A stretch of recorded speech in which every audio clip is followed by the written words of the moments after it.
আসসালামু আলাইকুম। কানিজ ফাতেমা লোপা স্বাগত জানাচ্ছি এনটিভির দুপুরের খবরে। ক্রাউন সিমেন্ট শিরোনাম দেখছিলেন, এবারে নিয়ে যাচ্ছি পুরো খবরে। জুলাই ঘোষণাপত্র এবং নির্বাচনের সময়সীমা ঘোষণাকে স্বাগত জানিয়েছে বিএনপি।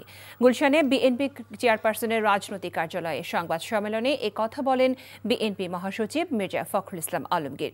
তিনি আরও জানান, বর্তমান আইন শৃঙ্খলা পরিস্থিতিতেই একটি সুষ্ঠু নির্বাচন সম্ভব, কারণ জনগণ নির্বাচনের জন্য উন্মুখ হয়ে আছে, তারাই নির্বাচনের প্রহরীর ভূমিকা পালন করবে। বিস্তারিত দেখুন নাহিদ প্রিন্সের রিপোর্টে। ঐতিহাসিক জুলাই ঘোষণাপত্র ও সমসাময়িক রাজনৈতিক প্রেক্ষাপট নিয়ে গুলশানে চেয়ারপারসনের রাজনৈতিক কার্যালয়ে সংবাদ সম্মেলন করে বিএনপি। এ সময় জুলাই ঘোষণাকে স্বাগত জানিয়ে দলের মহাসচিব মির্জা ফখরুল ইসলাম আলমগীর বলেন, এই ঘোষণার মাধ্যমে দেশের গণতান্ত্রিক অচলাবস্থা কাটিয়ে ওঠার পথ তৈরি হলো। বিএনপি এই ঘোষণাপত্রকে স্বাগত জানাচ্ছে।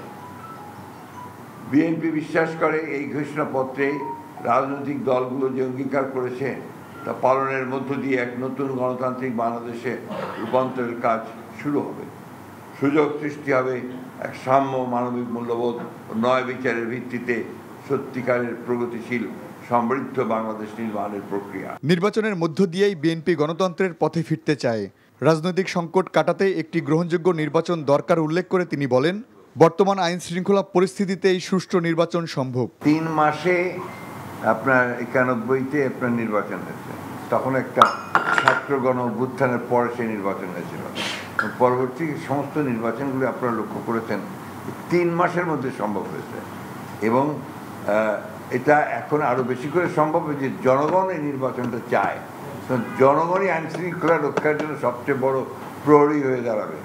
সংবাদ সম্মেলনে স্থায়ী কমিটির সদস্য সালাউদ্দিন আহমেদ বলেন, সংস্কার নিয়ে যে বিষয়গুলোতে ঐক্যমত হয়েছে তা পরবর্তীতে সংসদে বাস্তবায়ন হবে, এটাই সংবিধানসম্মত পথ। মাননীয় প্রধান উপদেষ্টা ঘোষণাপত্রের মধ্যে যেটা উল্লেখ করেছেন, এটাই হচ্ছে একমাত্র বৈধ প্রক্রিয়া। পরবর্তী নির্বাচিত সংসদ সংবিধানের যাবতীয় সংস্কার বা সংশোধনী এগুলো বাস্তবায়ন করবে, এটাই আইনি এবং সাংবিধানিক প্রক্রিয়া। জুলাই সনদে স্বাক্ষর সহ রাজনৈতিক সমঝোতার মাধ্যমে নির্বাচনমুখী পরিবেশ তৈরির আশায় রয়েছে BNP. Nahid Prince, NTV news, Dhaka. ফেব্রুয়ারিতে নির্বাচন ঘোষণাকে ইতিবাচক হিসেবে দেখছে বাংলাদেশ জামায়াতে ইসলামী। তবে জুলাই ঘোষণাপত্রকে অপূর্ণাঙ্গ আখ্যা দিয়ে এর মধ্যে জনগণের আশা আকাঙ্ক্ষার প্রতিফলন হয়নি বলে মন্তব্য করেছে দলটি। দুপুরে মগবাজারে এক সংবাদ সম্মেলনে এই অভিযোগ করেন দলটির নায়েবে আমির ডাক্তার সৈয়দ আবদুল্লাহ মোহাম্মদ তাহের। রাজনৈতিক দলগুলোর সঙ্গে পূর্ণাঙ্গ আলোচনা না করে এ ধরনের ঘোষণা এবং সনদ বাস্তবায়নের রূপরেখা পরবর্তী সরকারের হাতে রাখায় তার আইনগত ভিত্তি তৈরি নিয়ে হতাশা প্রকাশ করেন তিনি আশা প্রকাশ করেন নির্বাচন কমিশন তারিখ ঘোষণার আগে বিষয়টি নিয়ে আলোচনা করবে। তফসিল ঘোষণার আগে জুলাই সনদের আইনি ভিত্তি দিয়ে তার ভিত্তিতেই নির্বাচন দাবি করেন জামায়াত ইসলামীর এই নেতা। নির্বাচনের পরিবেশ এখনও সৃষ্টি হয়নি বলেও মন্তব্য করেন তিনি।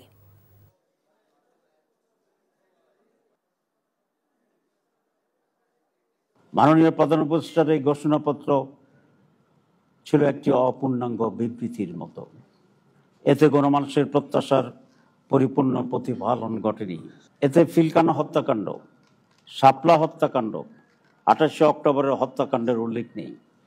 জুলাই গণ অভ্যুত্থানের আলিম ওলামা, মাদ্রাসা শিক্ষক ও ছাত্র, প্রবাসী ও অনলাইন অ্যাক্টিভিস্টদের ভূমিকার কথা উল্লেখ নেই, যা ইতিহাসের প্রতি অবিচার ও অবহেলা ছাড়া আর কিছু নয়। প্রধান উপদেষ্টা ফেব্রুয়ারিতে রোজার আগেই নির্বাচন অনুষ্ঠানের ঘোষণা দিয়েছেন, এটাকে আমরা ইতিবাচকভাবে দেখছি। ফেব্রুয়ারিতে নির্বাচন ও জুলাই ঘোষণাপত্রকে স্বাগত জানিয়েছে জাতীয় নাগরিক পার্টি এনসিপি। তবে এই ঘোষণাপত্রে নতুন সংবিধান ও গণপরিষদ নির্বাচনের দাবিটি পাশ কাটিয়ে যাওয়া হয়েছে বলে অভিযোগ করেছেন দলটির সদস্য সচিব আক্তার হোসেন। দুপুরে রাজধানীর বাংলা মোটরে এনসিপির অস্থায়ী কেন্দ্রীয় কার্যালয়ে এক সংবাদ সম্মেলনে এসব কথা তিনি বলেন। জানান, প্রধান উপদেষ্টার ঘোষিত জুলাই ঘোষণাপত্রে কিছু বিষয় বাদ রয়ে গেছে। এর মধ্যে জুলাই শহীদ ও আহতদের সংখ্যা প্রকাশ হয়নি। জুলাই সনদ নিয়ে এনসিপির সদস্য সচিব আরও বলেন, জুলাই সনদে যে ঐক্যমত্য তৈরি হয়েছে সেগুলো অন্তর্বর্তী সরকারের সময় থেকে বাস্তবায়ন করতে হবে। নির্বাচন প্রসঙ্গে আক্তার হোসেন বলেন, জাতীয় নির্বাচনের আগে লেভেল প্লেইং ফিল্ড ও মাঠ প্রশাসনের কার্যকারিতা নিশ্চিত করতে হবে। সরকার যে শহীদদের প্রকৃত সংখ্যা নির্ণয় করতে ব্যর্থ হয়েছে, আহতদের প্রকৃত সংখ্যা নির্ণয় করতে ব্যর্থ হয়েছে, তার একটা ছাপ আমরা এই ঘোষণাপত্রের মধ্যে দেখতে পেলাম। পিলখানা হত্যাকাণ্ড, শাপলা গণহত্যা, জুডিশিয়াল কিলিং, ভ্যাট বিরোধী আন্দোলন, 2018 সালের কোটা সংস্কার আন্দোলন এবং নিরাপদ সড়ক আন্দোলন, আবরার ফাহাদের হত্যার বিরুদ্ধে আগ্রাসন বিরোধী আন্দোলন, মোদী বিরোধী আন্দোলনের কথা এই ঘোষণাপত্রে উল্লেখ থাকলে ঘোষণাপত্র পরিপূর্ণ হতে পারত। জুলাই বিপ্লব উপলক্ষে আজ বিজয় র্যালি করবে বিএনপি। এই বিষয়ে জানতে আমরা চলে যাচ্ছি নয়াপল্টনে। সেখানে আছেন আমাদের স্পেশাল করেসপন্ডেন্ট হাসান মাহমুদ। হাসান, বিএনপির বিজয় র্যালির প্রস্তুতি কেমন দেখতে পাচ্ছেন আপনি?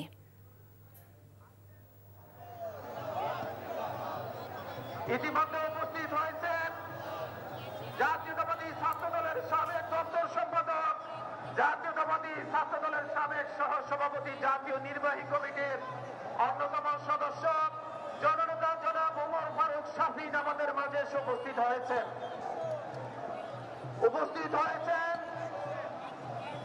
সাবেক ছাত্রনেতা জনাব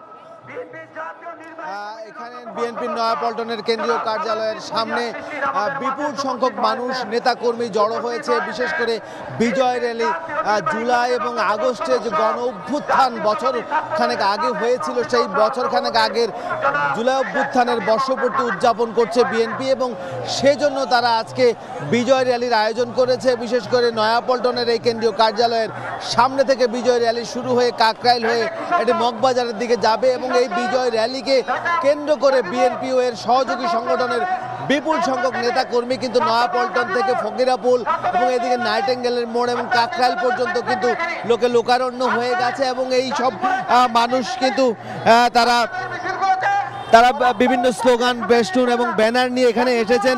বিএনপি মহাসচিব মির্জা ফখরুল ইসলাম আলমগীর আজকের এই সভায় তিনি প্রধান অতিথির বক্তব্য দিবেন। বিএনপির স্থায়ী কমিটির সদস্য ডক্টর খন্দকার মোশাররফ হোসেন, স্থায়ী কমিটির সদস্য মির্জা আব্বাস, সালাউদ্দিন আহমেদ এরা বক্তব্য দিবেন এবং আজকের এই অনুষ্ঠানটির সভাপতিত্ব করবেন রিজভী আহমেদ। বিএনপি এই জুলাই অভ্যুত্থানের যে শহীদদের আত্মত্যাগ, সেই আত্মত্যাগকে স্মরণ করে আজকে জুলাই অভ্যুত্থানে এবং ফ্যাসিবাদ যাতে আর ফিরে আসতে না পারে সে অঙ্গীকারাবদ্ধ হয়ে বিএনপি আজকে এই বিজয় র্যালি করছে এবং বিজয় র্যালির মধ্য দিয়ে দলটি তাদের যে অবস্থান এবং সেই অবস্থানকে স্পষ্ট করবে। ইতিমধ্যে বিএনপি মহাসচিব কিন্তু প্রধান উপদেষ্টার ফেব্রুয়ারিতে নির্বাচনের বিষয়টিকে স্বাগত জানিয়েছে। পাশাপাশি এই বিজয় র্যালি থেকেও বক্তব্য দেওয়া হবে এবং সেই বক্তব্য দিক নির্দেশনামূলক বক্তব্য আসবে। বিএনপির বিজয় র্যালি উদযাপন করছে গণ অভ্যুত্থানের শহীদদের প্রতি শ্রদ্ধা এবং গণ অভ্যুত্থানের 5 আগস্ট যে স্বৈরাচার পতন হয়েছিল সেই দিনটিকে উদযাপন উপলক্ষে। আমরা জানছিলাম বিএনপির কর্মসূচির খবর। জুলাই ঘোষণাপত্রকে শুভঙ্করের ফাঁকি উল্লেখ করে আলাপ আলোচনার মাধ্যমে সংশোধনের আহ্বান জানিয়েছেন গণ অধিকার পরিষদের সভাপতি নুরুল হক নূর। সকালে দলটির কেন্দ্রীয় কার্যালয়ে জুলাই ঘোষণাপত্রের প্রতিক্রিয়ায় একথা তিনি জানান। আমরা সরকারকে যতটা ধারণ করেছি, সরকার আমাদেরকে ততটা ধারণ করে নাই। সরকার শুধু ধারণ করেছে এনসিপিকে। 1 বছরের মাথায়ও আমরা একটা সঠিক ইতিহাস জাতির সামনে তুলে ধরতে পারলাম না। এটাই সরকারের ব্যর্থতা, আমাদের ব্যর্থতা নয়। কারণ সরকারের তারা সঠিক ইতিহাস তুলে ধরতে পারে নাই, তারা সঠিক তথ্য জাতির সামনে উপস্থাপন করতে পারে নাই। ঢাকঢোল পিটিয়ে একটা ঘোষণাপত্র দেওয়ার বিষয় জাতির সামনে হাজির করলেন, সেটাতেও শুভঙ্করের ফাঁকি রয়েছে। ত্রয়োদশ জাতীয় সংসদ নির্বাচনের প্রস্তুতি নিয়ে নির্বাচন কমিশন ভবনে প্রধান নির্বাচন কমিশনার সাংবাদিকদের ব্রিফিং করছেন। আমরা সরাসরি তার বক্তব্য চলে যাচ্ছে।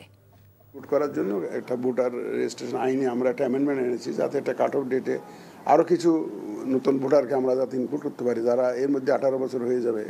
আমরা একটা কাট অফ ডেট ঠিক করবো ওই ডেট পর্যন্ত যারা নর্মালি তো ওই 1 জানুয়ারিতে যারা 18 বছর হয় তাদের এখন 1 জানুয়ারি ডিসেম্বর মধ্যে হলে তো বাদ পড়ে যাবে, ওরা ফেব্রুয়ারিতে ভোট হলে। তো তারা যাতে মোটামুটি যাদের বিশাল সংখ্যায় যাতে তাদেরকে আমরা অন্তর্ভুক্ত করতে পারি, এই জন্য আমরা আইনের প্রয়োজনীয় সংশোধনী নিয়ে এসছি।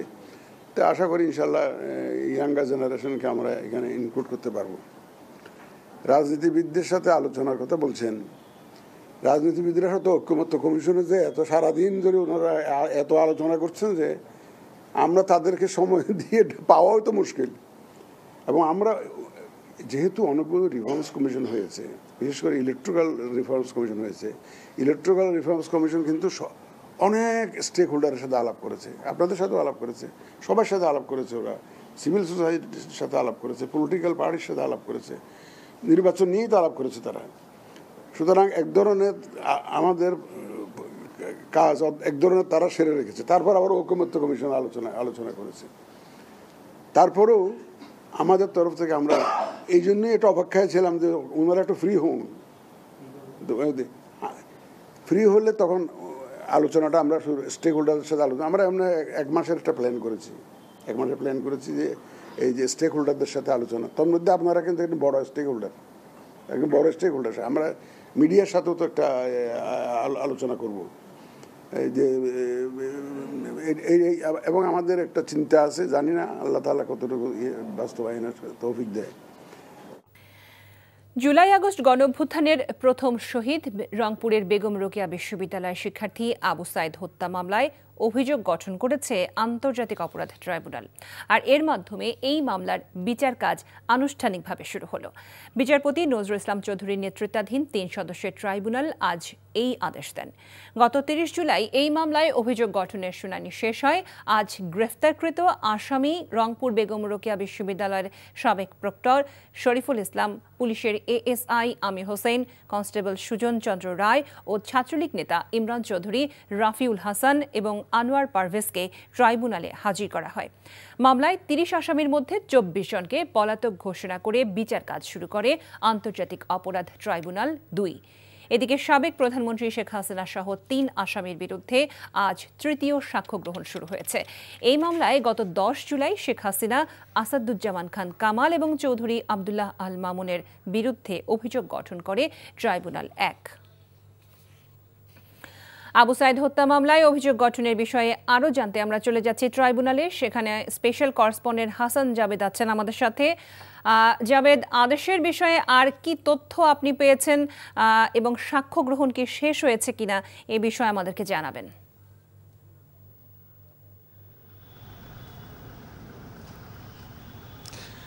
লোপা, আবু সাইদ হত্যা মামলায় যে পৃথক মামলাটি হয়েছিল সেটার ঘটনায় আজকে কিন্তু অভিযোগ গঠন করেছে 30 আসামির বিরুদ্ধে এবং অভিযোগ গঠন করে আগামী 27শে আগস্ট এই মামলার সূচনা বক্তব্যের জন্য দিন ধার্য করেছেন এবং 28শে আগস্ট সাক্ষ্য গ্রহণ হবে। অর্থাৎ আজকে অভিযোগ গঠনের মধ্য দিয়ে এই মামলার কিন্তু বিচারিক কার্যক্রম শুরু হলো আনুষ্ঠানিকভাবে।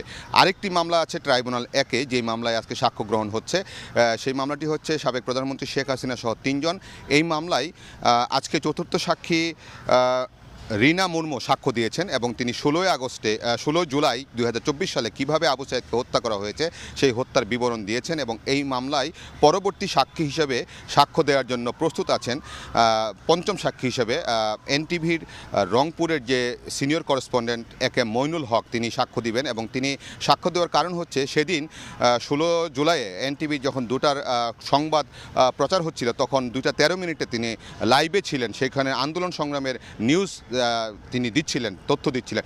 এমন সময় কিন্তু এই পুলিশের গুলিতে আবু সাইদ হত্যা হয় এবং এনটিভির ক্যামেরায় যখন সকল কিছু দেখাচ্ছিল, পরিবেশ দেখাচ্ছিল, তখনই কিন্তু এনটিভির ক্যামেরায় ধরা পড়ে যে পুলিশ কীভাবে গুলি করছে এবং আবু সাইদের শরীরে কীভাবে গুলিবিদ্ধ হয় এবং তিনি লুটিয়ে পড়েন এবং পরবর্তীতে হাসপাতালে যাওয়ার পর তিনি মারা যান। সেই ঘটনার সাক্ষী ছিলেন আসলে একেএম মইনুল হক। তিনি সাক্ষ্য দিবেন এবং কিছুক্ষণের মধ্যেই তার সাক্ষ্য গ্রহণ শুরু হবে। এই ছিল আজকে ট্রাইব্যুনালে আবু সাইদ হত্যা মামলার পৃথক মামলার অভিযোগ গঠন। আরেকদিকে সুপিরিয়র কমান্ড রেসপন্সিবিলিটি হিসেবে শেখ হাসিনা সহ 3 জনের যে মামলা, সেই মামলায়ও কিন্তু আবু সাইদ হত্যার ঘটনাটি একটি চার্জ হিসেবে এখানে নেওয়া হয়েছে। সেই চার্জের উপরে আজকে 2 সাক্ষী সাক্ষ্য দিচ্ছেন। এর আগে 3 জন সাক্ষী তাদের সাক্ষ্য সম্পন্ন করেন এবং আজকে মইনুল হককে কিন্তু সাক্ষ্য দেওয়ার পর জেরা করবেন আসামি পক্ষের আইনজীবী। লোপা, আমরা জানছিলাম আন্তর্জাতিক অপরাধ ট্রাইব্যুনালের খবর। সম্পাদকের বাইরেও আরেকটি শক্তির আবির্ভাব হয়েছে যারা গণমাধ্যম নিয়ন্ত্রণ করছে বলে মন্তব্য করলেন জাতীয় ঐকমত্য কমিশনের সহসভাপতি অধ্যাপক আলী রিয়াজ। দুপুরে সিরডাপ মিলনায়তনে সিজিএস আয়োজিত অনুষ্ঠানে তিনি বলেন, মিডিয়া হাউসগুলো কর্পোরেট কোম্পানিগুলোর মধ্য থেকে বের হতে না পারলে সংবাদ মাধ্যম স্বাধীন হবে না। পেশাগত দায়িত্ব পালন করার সময় সাংবাদিকদের কোনো দলের হয়ে রাজনৈতিক ভূমিকা পালন করা থেকে বিরত থাকার আহ্বান জানান তিনি। বিগত বছরগুলোতে নানামুখী চাপের কাছে বারবার দেশের সংবাদ মাধ্যমের স্বাধীনতা খর্ব হয়েছে বলে অভিযোগ করেন আলোচনায় অংশ নেয়া সিনিয়র সাংবাদিকরা। 2025-26 অর্থ বছরে ৩,৮৪১ কোটি টাকার বাজেট ঘোষণা করেছে ঢাকা দক্ষিণ সিটি কর্পোরেশন। বাজেটে সবচেয়ে বেশি বরাদ্দ রাখা হয়েছে প্রকল্প ও সড়ক অবকাঠামো উন্নয়নে। দক্ষিণ নগর ভবন মিলনায়তনে এক সংবাদ সম্মেলনে এসব তথ্য জানান ডিএসসিসি প্রশাসক মোহাম্মদ শাহজাহান মিয়া। তিনি বলেন, বিগত বছরগুলোতে ফুলিয়ে ফাঁপিয়ে যে বাজেট করা হয়েছে সে ধারা থেকে বেরিয়ে এসেছে বর্তমান প্রশাসন। সরকারি অর্থের যৌক্তিক ব্যয় নিশ্চিতে কাজ করার কথাও জানান ডিএসসিসি প্রশাসক। তবে এবার মশক নিধন ব্যয় কমেছে আগের বছরের তুলনায়। 2025-26 সালে 57 কোটি টাকা বরাদ্দ দেওয়া হয়েছে খাতে। ইশরাক সমর্থকদের আন্দোলনের কারণে এবছর রাজস্ব আয় কমেছে জানিয়ে প্রশাসক বলেন, আগামী বছর 1320 কোটি টাকা রাজস্ব আয় লক্ষ্যমাত্রা নির্ধারণ করেছে ডিএসসিসি। এই ছিল দুপুরের খবরে। এই খবরের ভিডিও সহ আপডেট জানতে ভিজিট করুন এনটিভি অনলাইন www.ntvbd.com। এছাড়াও এনটিভির জনপ্রিয় সব অনুষ্ঠান ও খবরের আপডেট জানতে ভিজিট করুন আমাদের ইউটিউব ও ভেরিফাইড ফেসবুক পেজ। 5টায় দেশের খবর দেখার আমন্ত্রণ রইল। সবাইকে ধন্যবাদ।